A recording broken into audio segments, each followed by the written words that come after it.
بسم الله الرحمن الرحيم. Bismillahirrahmanirrahim. Assalamualaikum warahmatullahi wabarakatuh. Alhamdulillahi wa kafa. Wassalatu wassalamu ala ibadihi alladhina istafa. Wa ala alihi wa ashabihi wa man ihtada bil huda ila qiyamis sa'ah. Ashhadu an la ilaha illallah wahdahu la syarika lah ta'ziman li sya'nih. Wa ashhadu anna Muhammadan abduhu wa rasuluhu ad-da'i ila ridwanih. فيا أيها الناس أوصي نفسي وإياكم بتقوى الله فقد قال الله تعالى يا أيها الذين آمنوا اتقوا الله حق تقاته ولا تموتن إلا وأنتم مسلمون أما بعد فإن خير الكلام كلام الله وخير الهدى هدى محمد صلى الله عليه وسلم وشر الأمور محدثاتها فإن كل محدثة بدعة وكل بدعة ضلالة وكل ضلالة في النار. Hadratul Mukarramun, para asatidzah yang kami hormati, para santri yang kami sayangi, dan para jamaah sekalian yang kami cintai karena Allah. Alhamdulillah, kita bersyukur kepada Allah, kita diberikan kesempatan untuk bisa beraktivitas di hari ini, bisa sholat berjamaah, kemudian dilanjutkan dengan sedikit tausiah. Insyaallah kita akan melanjutkan pembahasan kita di dalam kitab Al-Arba'un Al-Wildaniyah, 40-an hadis tentang ya anak-anak ya, tentang kita gitu, para pemuda. Ustaz Abdur juga masih muda Ustaz ya. Masyaallah. Iya. Ustaz Cipto juga kalau sama saya jalan mungkin saya dikira kakaknya gitu ya. Faham Ustaz? Jamaah, kita langsung masuk di hadis yang kelima tentang pentingnya sholat. Tentang apa? Rafan? Tentang apa di? Konsennya. Are you with me? No? With me, wise. Yeah. Oke, An Jabir ibn Abdullah, dari Jabir bin Abdullah. Beliau berkata, semoga Allah meridhai beliau. Qala Rasulullah sallallahu alaihi wasallam, Nabi sallallahu alaihi wasallam bersabda, bainar rajuli wa baina syirki wal kufri tarkus shalah. Rawahu Muslim. Antara seseorang dan antara kesyirikan dan kekufuran adalah meninggalkan sholat. Jadi hadis ini sebetulnya kalau tanpa disyarah ya sudah sangat wadih, sangat jelas akan pentingnya sholat. Akan pentingnya sholat. Ya. Masih kuat untuk menegakkan kepala? Insya Allah ya, gak lama insya Allah. Baik, as-salatu hiya a'dhamu arkanil Islam ba'da syahadatain. Salat itu adalah rukun yang paling agung setelah dua kalimat syahadat. Gimana bunyinya? Asyhadu an la ilaha illallah wa asyhadu anna Muhammadar Rasulullah. Walidzalika ja'al amru bi iqamatiha. Maka datang perintah untuk menegakkannya, yaitu menegakkan salat. Wan nahyu an tarkiha fi ayatin katsirah, dan juga telah datang larangan meninggalkan salat di ayat yang sangat banyak. Wa fi ahaditsa adidah, dan di dalam hadis-hadis yang sangat banyak pula. Ani Nabi sallallahu alaihi wasallam, dari Nabi kita tercinta Nabi Muhammad sallallahu alaihi wasallam. Wa hadzal haditsu yadulluna ala khuturatit tasahuli fi amri shalah. Dan hadis ini telah menunjukkan kepada kita akan bahayanya bermudah-mudahan dalam urusan sholat. Ingat bahwasanya amal pertama yang akan dihisab adalah sholat. Siapa yang mendapati sholatnya bagus, dia benar-benar sangat beruntung, sangat bahagia. Tetapi siapa yang mendapati sholatnya itu adalah rusak, ya, sholatnya ini adalah dalam tanda kutip bolong-bolong, maka dia adalah orang yang paling menyesal, orang yang paling gelo. Faqad bayyana fihi Nabi sallallahu alaihi wasallam.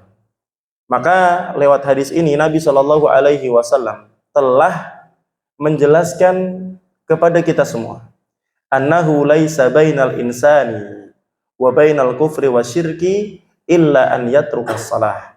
Bahwasanya tidak ada antara seseorang dan antara kekufuran dan kesyirikan melainkan adalah meninggalkan sholat.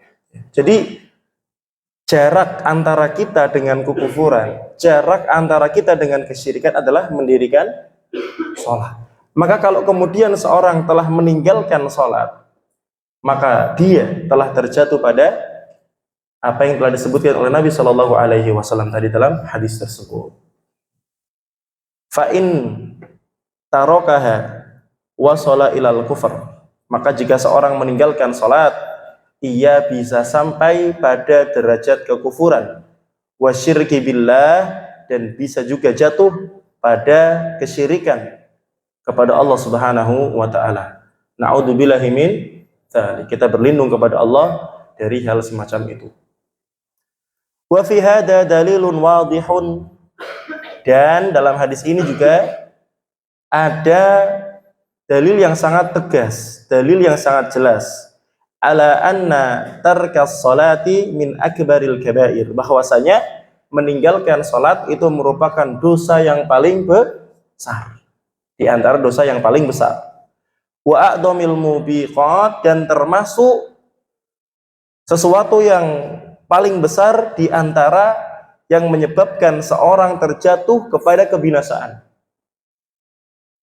Maka mohon maaf, siapa yang pengen segera mendapatkan segala yang dia cita-citakan, hendaknya tepat waktu dalam mendirikan sholat. Siapa yang ingin hafalannya selesai cepat gitu ya, sholatnya juga harus cepat. Karena kalau antum dan kita semua mendatangi sholat cepat, pasti ada waktu murojaah gitu ya. Siapa yang pengen skripsinya, tesisnya, disertasinya cepat selesai, jangan lupa sholatnya tepat waktu. Siapa yang pengen wisuda tepat waktu juga, sholatnya tepat waktu, dan lain sebagainya. Ya, Masya Allah. Jadi kadang orang-orang itu yang sering kemudian melalaikan waktu sholat, maka dia bisa terjauhkan dari apa-apa yang dia cita-citakan. Ya. Ustadz Fakhrul ini baru datang langsung ditembak. Siapa yang pengen cepat nikah, sholatnya juga harus tepat waktu, Ustadz ya. Ini intermezzo aja, Ustadz. Baik, kita lanjutkan jamaah. Wa annahu asyaddu isman minal ma'asil kabirah, dan bahwasanya meninggalkan sholat itu lebih besar dosanya daripada maksiat-maksiat yang memang dia termasuk dosa besar, kariba, seperti riba, wazina, dan juga zina, wassariqah, mencuri, wasyurbil khamar, meminum khamar, mabuk, termasuk buat pecel pakai kecubung, masuk di sini. Dan itu lebih parah ya, tingkat kehilangan kesadarannya lebih parah, 24 jam non-stop. Min kabairidz dzunub, yang mana tadi kita sebutkan itu adalah termasuk dosa-dosa yang besar, tetapi apa? Yang namanya meninggalkan sholat, dosanya lebih besar daripada dosa-dosa besar tadi yang telah kami sebutkan. Fayajibu ala kulli muslimin wa muslimatin, maka wajib atas setiap muslim, baik yang laki-laki maupun yang perempuan, an yahrisa ala salati asyaddal hirs, dia menjaga salat dengan penjagaan yang sangat tegas, penjagaan yang sangat kuat gitu ya. Wa an yahtamma biha ghayatal ihtimam, dan hendaknya seorang itu mementingkan salat dengan rasa mementingkan yang paling besar. Maka jangan sampai ada orang yang meninggalkan sholat karena urusan-urusan yang lain. Kita pernah melihat di tempelan mobil itu, kerja hanyalah selingan menunggu dari waktu sholat yang satu ke waktu sholat yang lain. Masya Allah. Kamu kerjanya apa? Nunggu waktu sholat. Ini selingan aja. Luar biasa ya. Jadi salat itu adalah perkara yang sangat penting. Fa'ada'uha sababun lil khair. Maka menunaikan salat itu adalah sebab-sebab seorang mendapatkan kebaikan. Wal barokah, dan sebab orang mendapatkan barokah. Barokah itu apa arti yang paling mudah? Apa arti barokah yang paling mudah? Berkat. Kita ning walimahan. Apa arti berkah yang paling mudah sih? Ziyadatul khair, bertambahnya kebaikan. Makanya antum kalau punya teman itu menjadikan antum tambah baik, itu teman yang berkah. Antum punya jam tangan, katakanlah. Jam tangan itu menjadikan antum semakin rajin sholat, semakin tepat waktu dalam berbagi deadline. Itu adalah jam tangan yang berkah. Dan semuanya. War rizq, dan juga termasuk sebab seorang itu mendapatkan rezeki. Kenapa jamaah? Orang-orang yang menegakkan sholat berarti dia telah menegakkan kewajibannya. Maka wajib bagi Allah Subhanahu wa Ta'ala untuk memberikan hak kepada hamba tersebut berupa rezeki. Kalau nggak salah saya pernah lihat profil WA-nya Ustadz Meka. Apa Ustadz tulisannya Ustadz? Iya. Kalau artinya gini wis, wajib bagi saya menyembah Allah dan apa bahasanya itu ya? Wajib pula bagi Allah memberikan harta kepada saya atau memberikan rezeki kepada saya. Kalau salah dikoreksi Ustaz. Mau dikoreksi dulu monggo? Hah? Iya. Itu betul. Oh Masya Allah, luar biasa ya. Soalnya beliau guru ABY gitu ya. Iya. Kalau saya cuma guru khot gitu ya, mohon maaf ya. Kemudian ikhwah disebutkan di sini wa wasilatun lil jannah. Bahkan mendirikan salat itu adalah wasilah. Seseorang itu bisa mendapatkan surga biidnillahi taala. Wal maghfirah, merupakan sebab seorang mendapatkan ampunan. Karena apa? Antara waktu salat yang satu dengan waktu salat yang lain, antara waktu subuh dengan duhur, ketika dia kemudian meninggalkan dosa-dosa besar, dosa di antara keduanya ini dihapuskan oleh Allah taala. Insyaallah ya. Makanya Nabi pernah mencontohkan, coba kalau ada orang depan rumah itu ada sungai, setiap dia keluar dia harus melewati sungai, dia harus mandi di sungai tersebut. Masih adakah dakinya? What's the meaning of daki? Bukan zaki, daki. Daki itu kalau bahasanya orang Pemalang itu apa ya tadi? Guluk ya, busikan gitulah ya. Pokoknya antara itu gitulah. Maka orang-orang yang setiap hari mandi 5 kali, kira-kira glowing nggak? Glowing banget gitu ya. Sama insya Allah juga dia glowing dari dosa gitu ya. Warridho minallah, dan mendirikan sholat juga termasuk sebab mendapatkan keridhaan dari Allah Subhanahu wa Ta'ala. Semoga Allah Subhanahu wa Ta'ala menjadikan kita semua termasuk orang-orang yang menegakkan sholat. Itu saja. Mungkin terakhir sebuah cerita.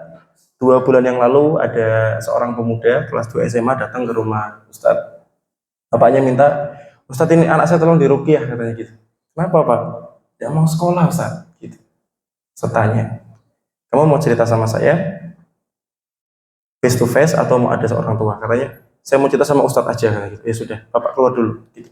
Gimana? Ada masalah apa kamu nggak mau sekolah? Saya itu begini-begini punya masalah ya. Di OSIS, kemudian sama temen, sama guru juga punya masalah. Ya, akhirnya kita rangkaikan satu persatu, gini solusinya, gini solusinya, gini solusinya. Gitu. Tapi ada satu yang paling harus kamu jaga, apa itu? Sholat. Coba aja, gitu. Bener. Ya, mempraktekkan sholat dan sebagainya. Belum lama itu ada yang telepon, Ustadz ini anak saya diapain? Gitu. Saya nggak apa-ngapain, gitu. Saya cuma memerintahkan untuk menjaga sholat, gitu. Dan belum lama anaknya japri, alhamdulillah Ustadz, setelah saya menjaga sholat, hidup saya semakin bahagia. Ya, jadi kalau kamu pengen bahagia, jangan lupa sholat. Ya.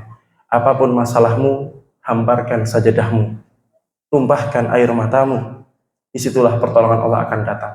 Wasta'inu bis-sabri was-salah. Dan minta tolonglah kepada Allah dengan sabar dan salat. Ya, semoga bermanfaat. Kalau ada kebaikan dari Allah Ta'ala, ada kesalahan dari saya, mohon dimaafkan. Kita tutup dengan doa kafaratul majlis. Subhanakallahumma wa bihamdika, asyhadu an la ilaha illa anta, astaghfiruka wa atubu ilaik. Assalamualaikum warahmatullahi wabarakatuh.